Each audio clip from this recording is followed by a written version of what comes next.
thank you again. We are delighted to start the expo with the first breakout session and our with our esteemed industry speaker, Mr. Dhaval Thanki from Loginext Solutions. Dhaval, thank you so much for joining us today and doing this beautiful session on unlocking the potential of data and AI through creativity. Thank you so much.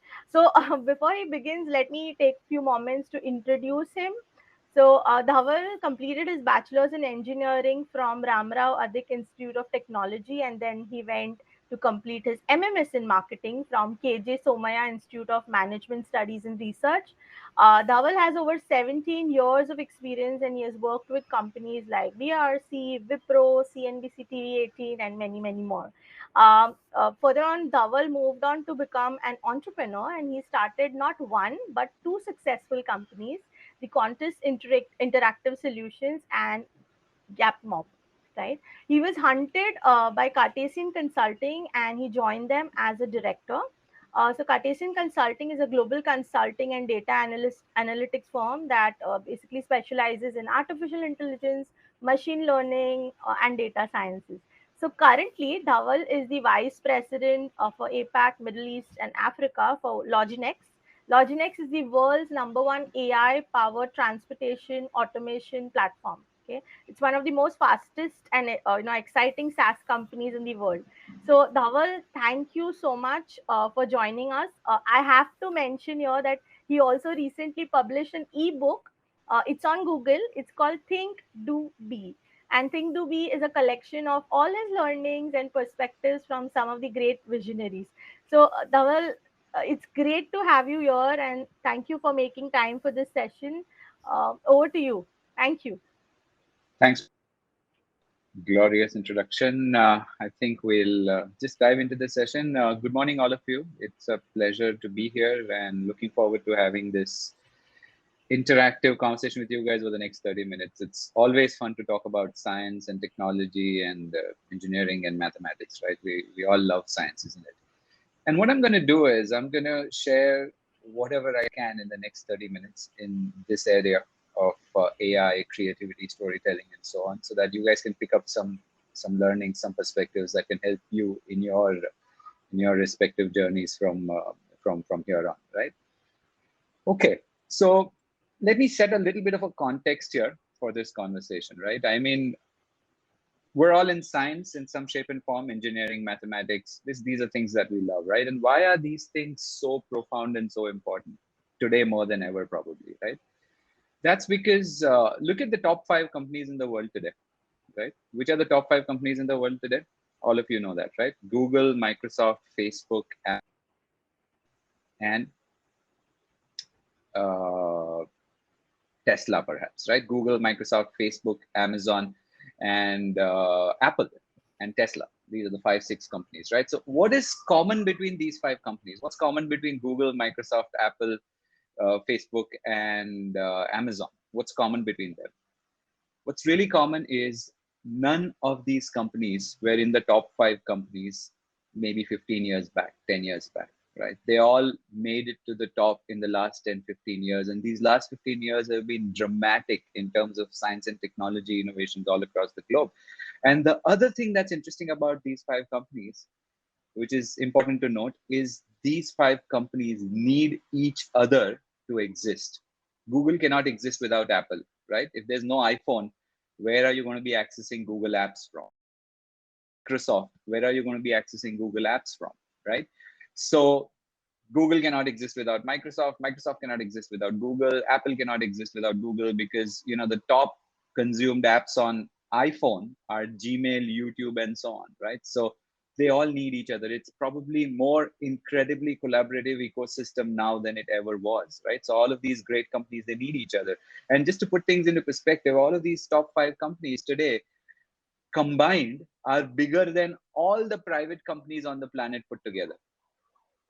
Digest that. So we're living in a world that is driven by these 5 companies. If these 5 companies were not supposed to exist, your world will look very different from what it looks right now, right?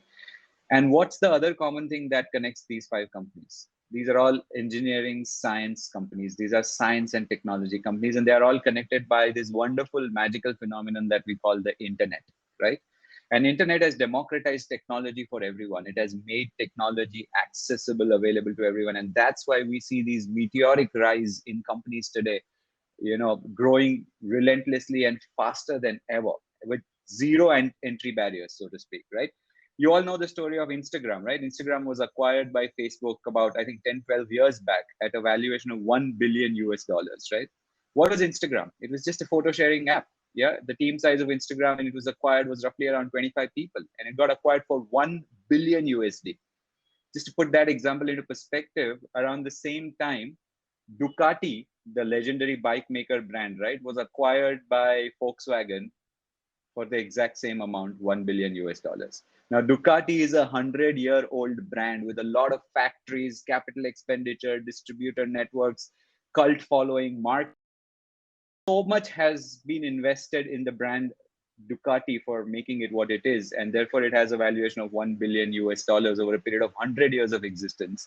And on the other hand, you have Instagram, which is just a photo sharing app with just 25 people and maybe 3 years old at that point when it got acquired, and it has the same valuation as that of Ducati.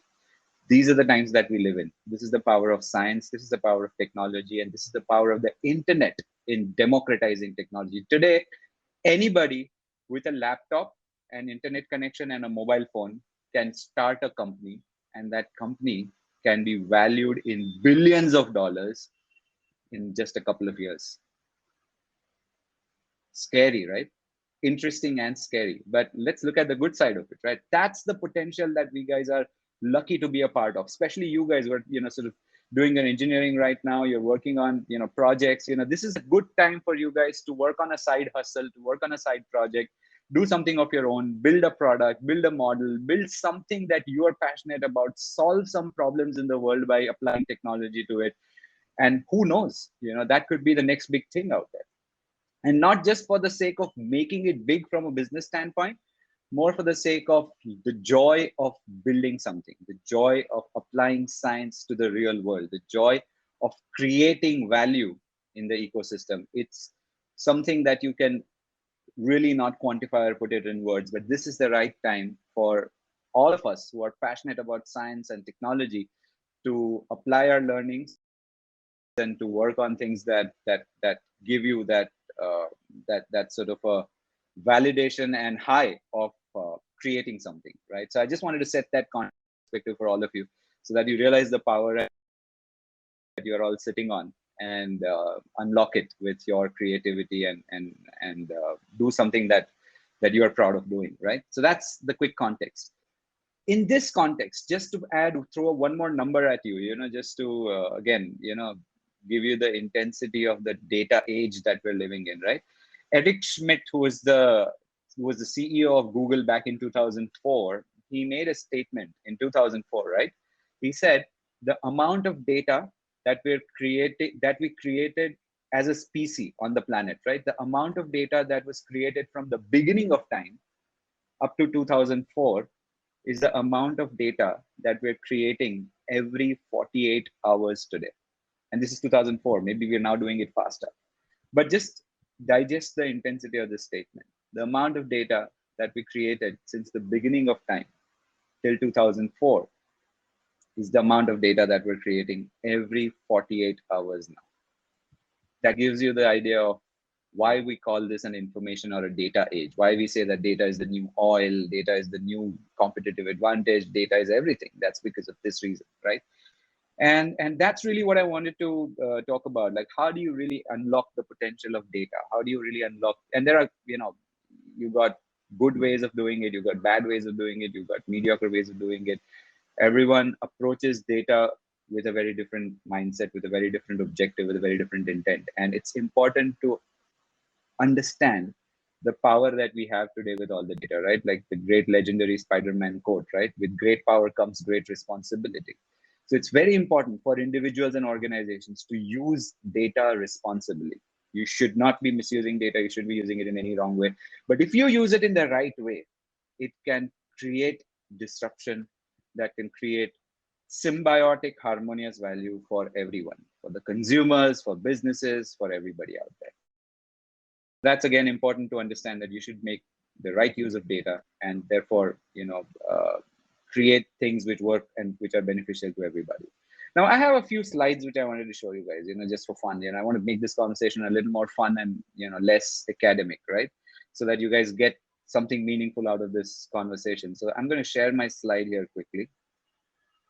One of you can confirm as soon as see my screen. So let me just quickly share my screen.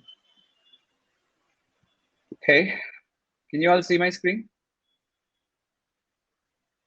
Can one of you please unmute yourself? Maybe Mitali, you could just confirm.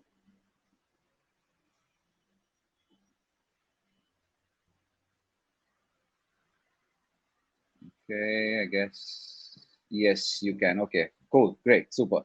So let me just quickly show you a few slides. Now, there's a lot that about data, about creativity. There is I can talk to you guys about it the whole year, right? We can actually have a course on this and learn some amazing, interesting things, concepts, techniques, perspectives, etc. But right now, we're going to just focus on 30 minutes of some very specific pointers for our discussion, right? And like the title of this, this discussion talks about storytelling, right? Now, why is storytelling such an important thing? And that's because, as science people, right, as technology people, we are very analytical. We love data, we love analysis, we love breaking down things, we love solving problems, right? That's something that gives us a lot of joy. But it's important that you bring in a level of creativity in your problem solving, because sometimes with science and mathematics, we're just operating with the left brain, right? We're analytical, left brain people, focused on solving problems, focused on analytics. But if you can right brain into the play, where you can bring in creativity, you can bring in storytelling, you can combine it with your analytical mindset to create amazingly new value in everything that you do. And that's what I wanted to really harp upon and touch upon for you guys today, that while we all love analytics and data, we need to understand that if we can bring in creative strategy, storytelling into data, we can create a whole new level of value for anything that we're trying to do, right? So that's what I want to focus on. And before getting into how you intertwine storytelling with data and analytics, I just want to take a few seconds to tell you why storytelling is such a game-changing skill, right? Why is it such a game-changing skill?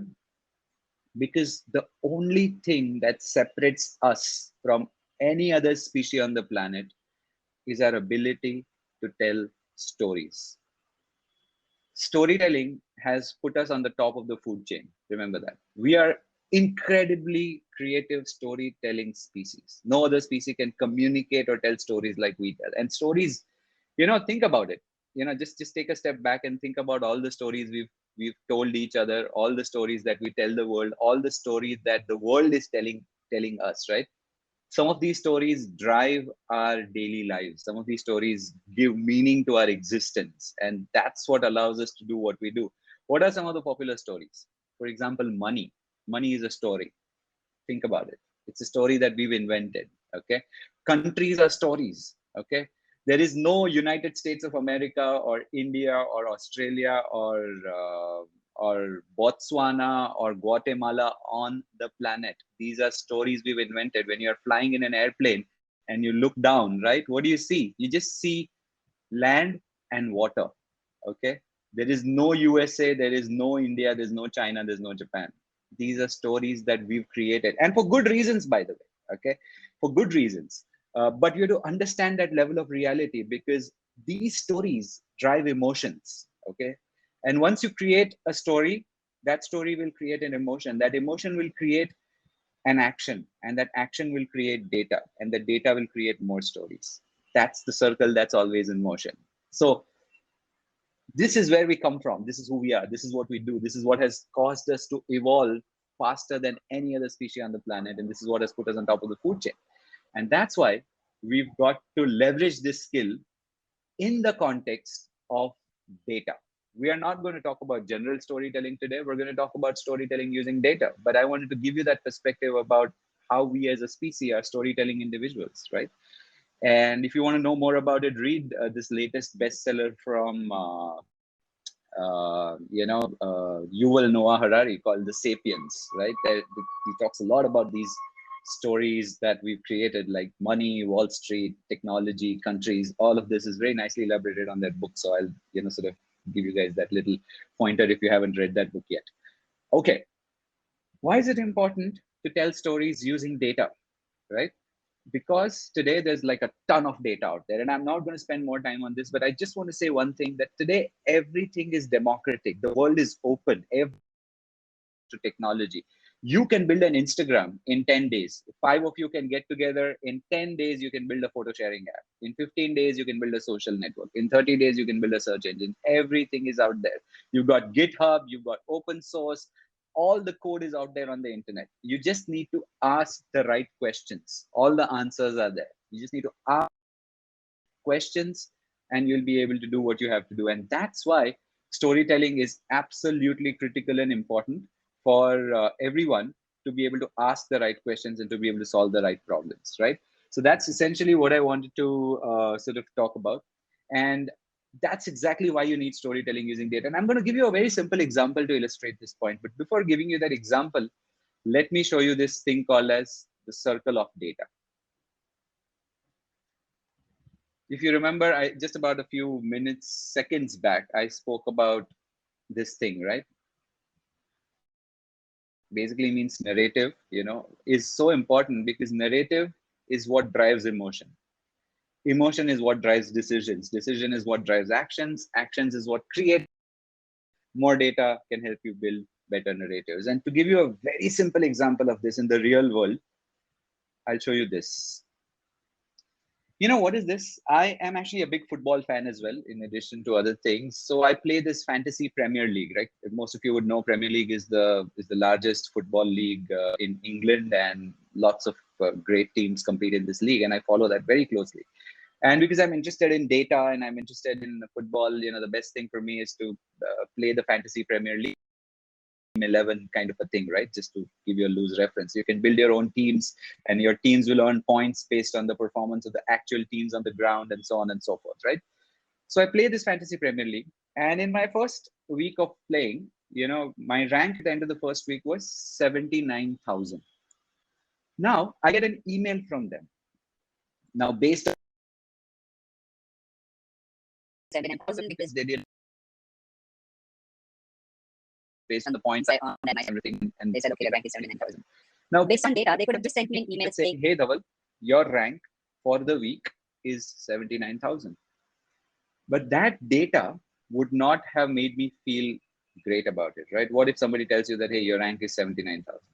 It doesn't really make you feel great automatically, right? Because it doesn't give you any context. And 79,000 is not a great rank anyway, by the way. So it just doesn't make you about it for that matter. But what they choose to do is, using the same data, they me what you see that banner on top. Hey, Dhaval, you are in the top 1% managers worldwide. Congratulations. Now, it turns out that around 9 million people play the Fantasy Premier League worldwide, right? Now, 9 million people, if you are ranked 79,000, it basically means you're in the top 1%. Now, that's a very different story compared to just telling me that your rank is code the data in a story that emotion, that's a good story. So this story which says, hey, Dhaval, you're in the top 1% managers worldwide, creates an emotion inside me, right? If you get a mail like this which says, hey, you're in the top 1% managers worldwide, that makes you feel good about it. So that narrative, if you see the circle of data, creates an emotion, which is, I feel good about it. What does that emotion do? That emotion drives my decision to participate again next week. Okay. That decision of choosing to participate next week will drive an act team. I'll add players, I'll remove players, and I'll participate again next week. So I take action by setting up my team for the next week. And next week happens, my team will again gather points based on the performance of the players on the pitch in the real world. And that performance will create data. So I would have earned some points, I would have lost some points, whatever. gotten created as a consequence of my action of putting in my team into the competition. And that data about my performance in the next week will be able to drive the narrative in the coming week, where they could send me another message saying your star player Kevin De Bruyne gave you 25 points, which will again make me interested about how my choice of player was great and how I can, sort of on and then participate in the week after and so on, right? That's really the simple example. As you can see, the circle of data is real, and data on its own doesn't have too much power, because data on its own just tells you that, hey, you know what, your rank is 79,000. That's data in its base state. But that on its own doesn't have any power until I build a narrative on top of it, which tells me that, hey, I'm in the top 1%. That narrative has power because it can create an emotion, which can decision, which can drive an action, which will create more data, which will therefore give more ammunition, another narrative to get created. And this small example can be scaled out scenarios to give you a flavor of how stories can be created using data. I'll actually give you a little more sophisticated example than this. And that example is a marketing example. Okay. But before I go to that example, let me share this little cartoon strip with you guys, right? Because many a times people feel that fancy visualization is data storytelling, which is wrong, by the way. Let me tell you, that's not the answer. Just by graphically representing data, you're not telling a story. Okay. You of course need the parts and the graphs and the scatter diagrams and every other interesting way of visualizing data as a part of the story, but that alone is not the story. And that so basic analysis is not story. Analysis is like milk. Story is like butter. You got to extract the story from analytics. It's there, but you have to develop this capability to be able to extract and articulate the story from all the data technologies that to be able to create a narrative which will then drive an emotion, right? So let me tell you a quick example where AI and marketing and data and all of that come together in context, right? And on AI, right now, that's the most used word everywhere. We hear about self-learning systems, and we hear about machine learning. We hear about a lot of systems that are being built which have a brain of their own, and they're able to decision making and so on. But in the process, we discount one of the important aspects of AI, which is automation. AI, you should see it from automation. It's not just intelligence, because sometimes a lot of heavy lifting can be done by just automating things. If you're able to automate as much as you can in any business, in any function, that itself will give you a lot of benefit.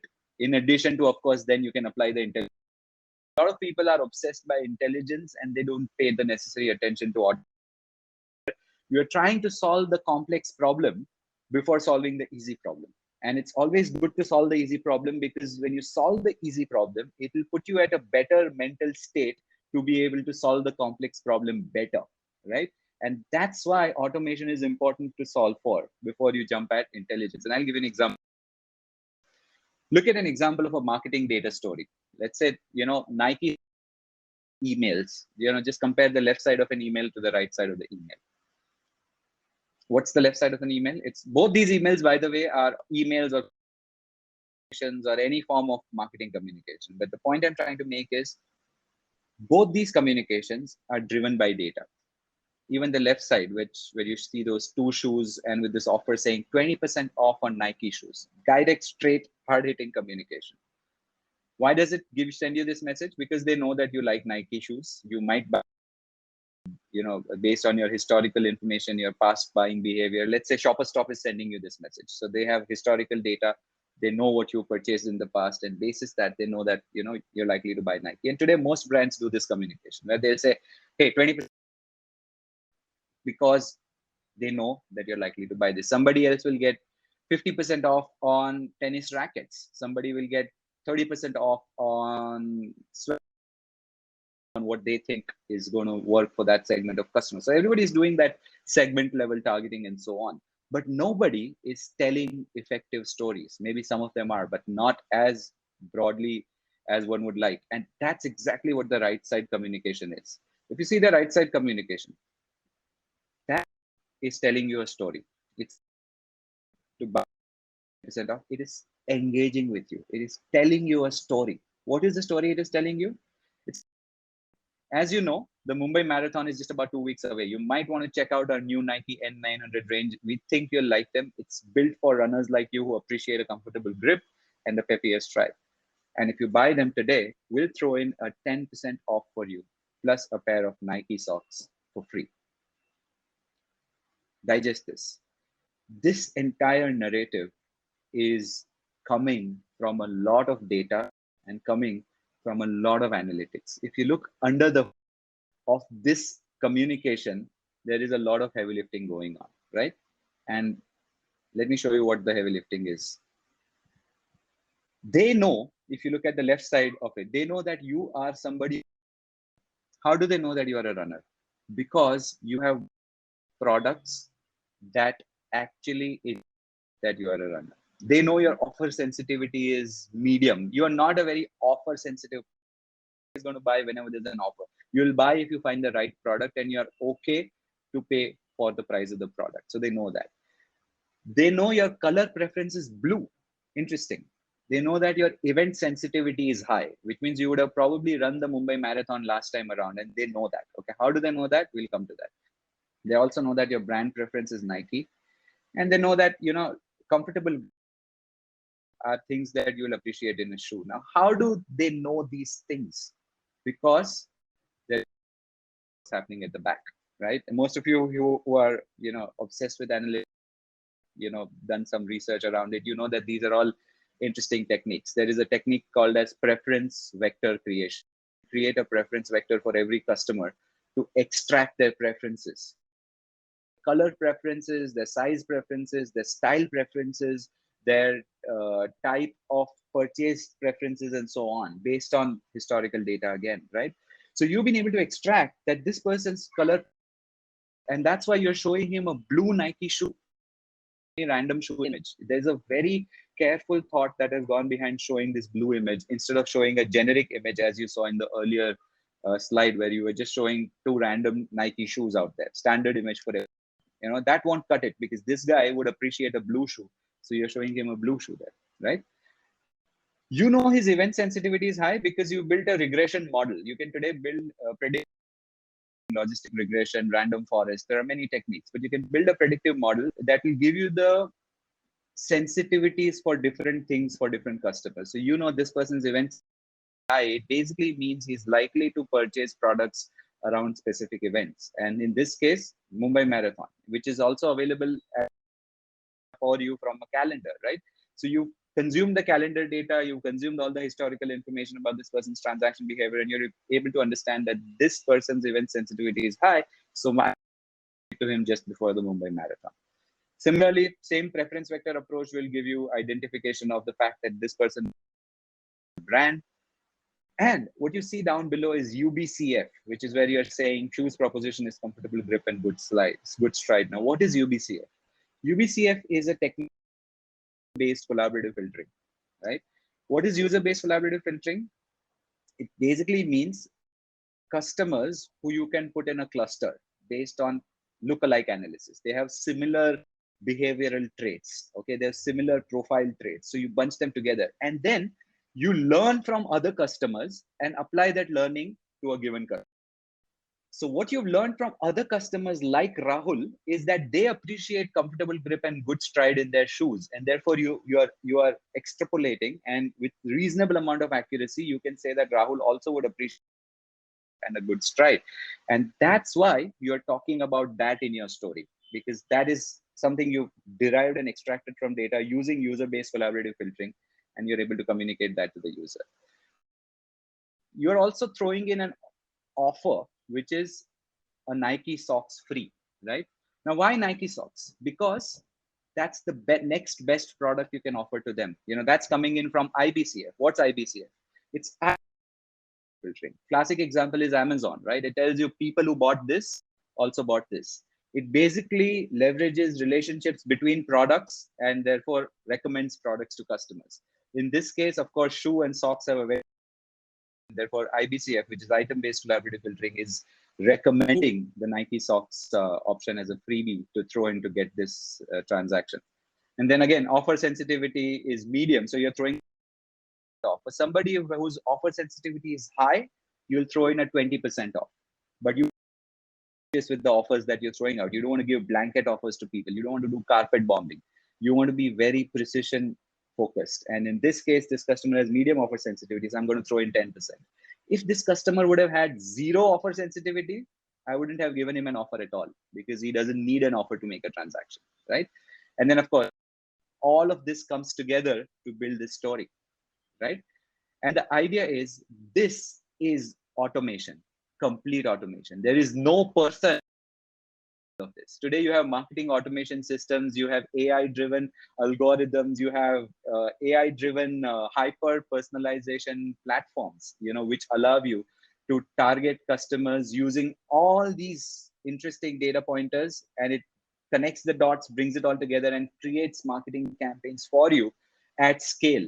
So you could be running this campaign across a base of 1 million customers, and everybody would get a message that is relevant to them by connecting the dots, by looking at them and bringing it all together in a manner which makes the customer feel great about it. And this is an example of how a data story can be created using automation. You can intelligence by understanding the behaviors of the customer, propensity indicators, where you know that, okay, this customer is likely to buy in the next 7 days. So let me try and reach out to him with an interesting communication, because this is a window of time that is the highest probability of him buying, right? Similarly, there is intelligence in the fact that you are choosing that is going to work the best for the customer. So there is intertwining of intelligence and automation in bringing kind of an impactful data story out at scale. So 1 million stories which are different and tailored individually to customers, all automated by technology, and today is a reality. But that is a reality only for people who can make it happen to this level of granularity. Most of the brands today don't do this level, to some level of depth, and everyone's getting better. You got Netflixes and Amazon, some of these people who do great at building stories and recommending movies and recommending songs and so on and so forth. But we're still getting there. We're not there 100%.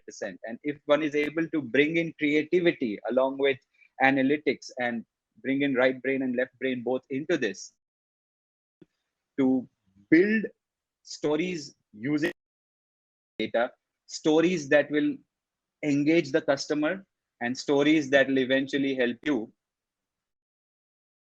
the right behavior. As a brand, you want to drive the right behavior. What is the behavior you want to drive? What is the action that you want to drive? You want the customer to purchase your products, right?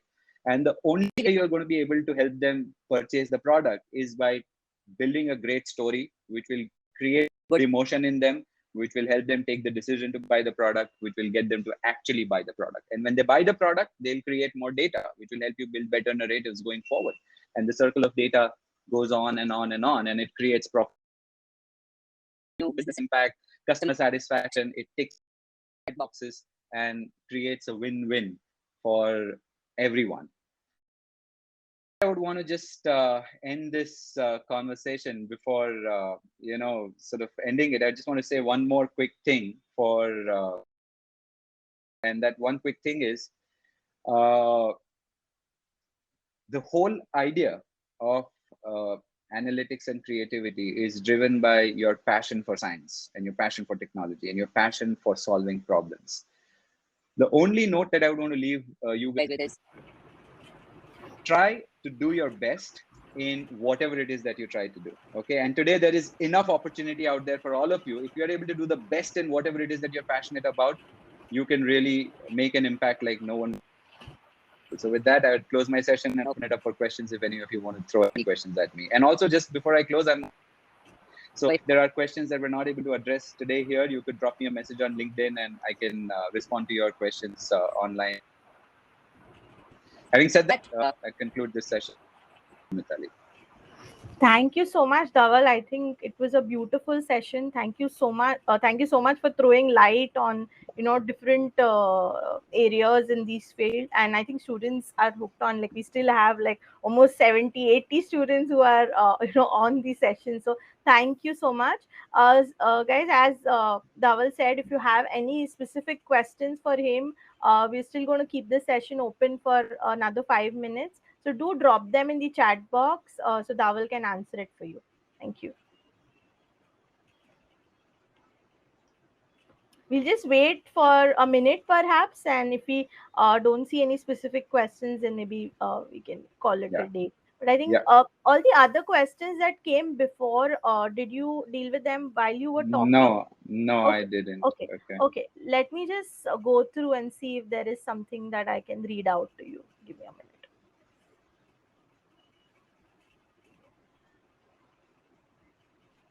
Okay, so Akhiland was asking, but Tesla was doing some projects on AI. So I think this is in context to what we were talking. So I'm not sure if you want to take that. So that is one. Was Tesla doing some projects on AI? Then Ishita is asking the 5 companies you mentioned, do they use AI?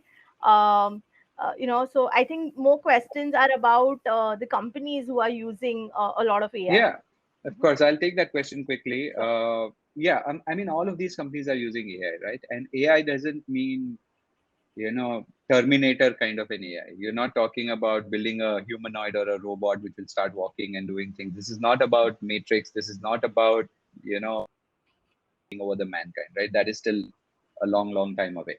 But what we are talking about right now is AI, which is in your day-to-day life. For example, auto correction in your Microsoft Word, right? Like when it is suggesting corrections in Gmail today, right? If you're typing in, it completes your sentences. It starts recommending you the next word and the next word after that.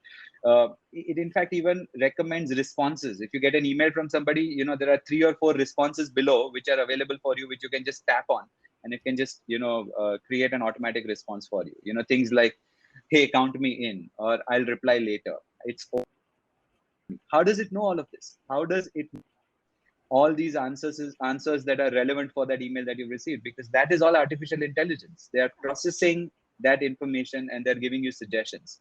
One of the best examples of AI is all your digital assistants, right? Siri and Alexa and Google Assistant. They talk to you. You ask them, they think, they take decisions. Okay, now this is around data. How do they know what you're trying to do? They actually make a decision and answer? It's processing information, right? It's doing a lot of AI. So AI is basically embedded in everything that you do today in some shape and form. Wherever there is processing of information and decision making and recommendations, right? That is some amount of intelligence that is at work. And in all these places, all of these companies that we spoke about, like for example, Tesla in particular, is has self-driving cars, right? You have something called as Tesla Autopilot, which is a feature that you can turn on in a Tesla, and it's a subscription based service, by the way, so they're monetizing it well as well. So you can actually turn on that feature called autopilot, and your car will drive itself. You don't have to touch the steering wheel. You have to just sit. It's legal in the state of California. You can have self-driving cars in California. So you get on a Tesla, turn on autopilot, and you don't need to touch the steering wheel. The car will drive itself. That is, of course, artificial intelligence at its reasonably strong level. So all of these companies are using AI in different ways in every of their product and services that they're offering. Yeah. Great. Thank you. Thank you so much, Dhaval. I think the next question is also related, and I think you've already answered it, but I'm just gonna call it. Are AI and data science related? Of course, they are related because there is no AI without data science, right? Data science is really the foundation or the building block of all the AI that we see out there, because all the AI is built based on data. Okay. And data science is about making data more and more useful, creating the right kind of data, processing this data, making it available in the shape and form that AI requires for it to be effective. So they are extremely, and there is no AI without data science. Absolutely. So the next one is, what is the ultimate limit of AI? I think Yeah, that's a that good is anybody's question. guess. That is anybody's guess. I mean, I really don't have an answer for it. Neither would anyone else. But I'm hoping, which is why I just want to highlight one point. Like I said earlier, right? With great power comes great responsibility. people, AI algorithms, these AI based products, they have to have their heart in the right place. Only then they'll be which do not have destruction potential, which is why you create AI which makes human life easier, human life more efficient, and human life more fulfilling, which means AI can take away all the routine. For example, is taken away all your task of remembering things, right? You don't have to remember places, you don't have to remember answers, you don't have to remember things, you just Google it. You don't have to worry about it. So you can free up your mind space for more creative things. Example, which is why I was talking about it, is a human thing. A robot cannot tell a story. Alexa cannot tell a story.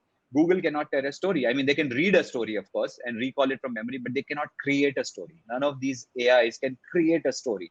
This is why you need human beings stories and to tell these stories using technology, using data. And that's where AI at its best could free up human beings to do things they are best suited for doing.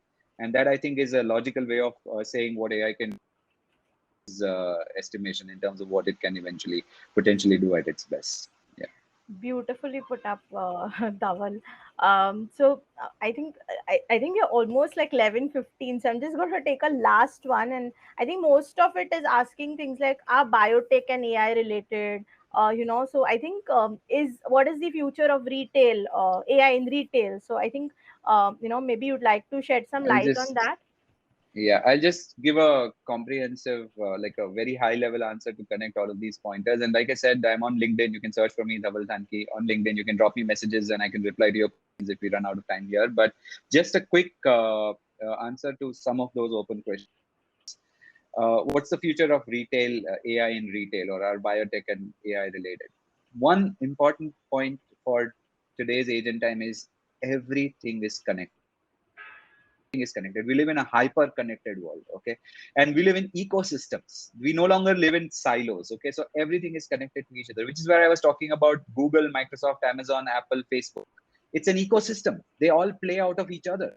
You need an iPhone, Google Maps. You need an Android phone to be able to use Google Maps. You need YouTube for somebody to buy an iPhone. If there's no YouTube, no Gmail, no Google Maps on it, you won't buy an iPhone, right? So that's the point. They all need each other to coexist, and that's where we're in an incredibly collaborative age.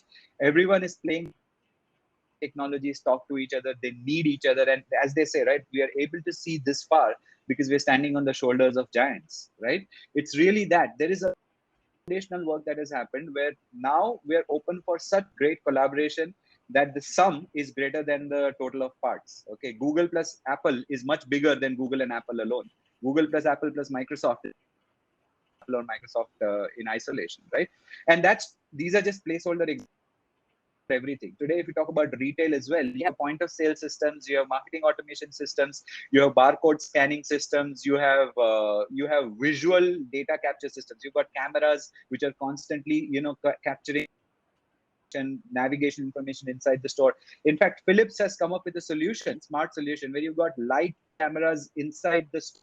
You've got lights, right? These lights are actually cameras. They can actually see phone. Inside a store, the light on top of you can actually see what you're searching on the phone, by the way. Okay. And it can recommend products to you. So like I said, again, it's a great responsibility where to draw the line and how to take customer permissions for all the data that you're capturing. So the fast that it's expanding as we speak, and technically everything will eventually become will be focused on making customer experiences more easy, more seamless, more fulfilling. And it'll all happen in a connected world where everything will connect with each other, and that's where you create a truly integrated, digital, seamless, fulfilling experience for customers. Yeah. Wow, wonderful. Thank you so much for throwing light on all of this. I mean, certain things, the thing you told about cameras capturing when you're in a mall or something, I mean, that's a revelation to me. I mean, of course, we heard different things. Like, I recently heard that restaurants are planning to put up sensors, to capture emotions of customers, Yeah. right? So that they can Yeah. know how they are reacting to the dishes, etc. So I think AI is probably Yeah, present in every other yeah, business, and yeah. And that's and wonderful. it's It's growing at an growing. unprecedented pace, and it's all interconnected. So the learnings are compounding, and we are increasingly moving faster towards a better future driven by technology. And yeah, Amazing, amazing. Thank you so much, Dhaval, for this beautiful session. I mean, I'm sure students who are here have realized the importance of data, and the people who want to study data, AI, etc., are more clear about what they can really do in their future. So, thank you so much for taking out time for this session. And students, as Dhaval mentioned, you can look him up on LinkedIn. We can paste a link, LinkedIn link here, and yeah, and maybe you can reach out to him there. Thank you again, Dhaval. all I right, hope to catch up soon. sure. Thank you Thank for you. some other event. Thank you. Sure. Bye. Thanks, Mitali. Bye. Thank you, Bye. Bye. guys. Thank Thank you for you. attending. Thank you. Bye bye.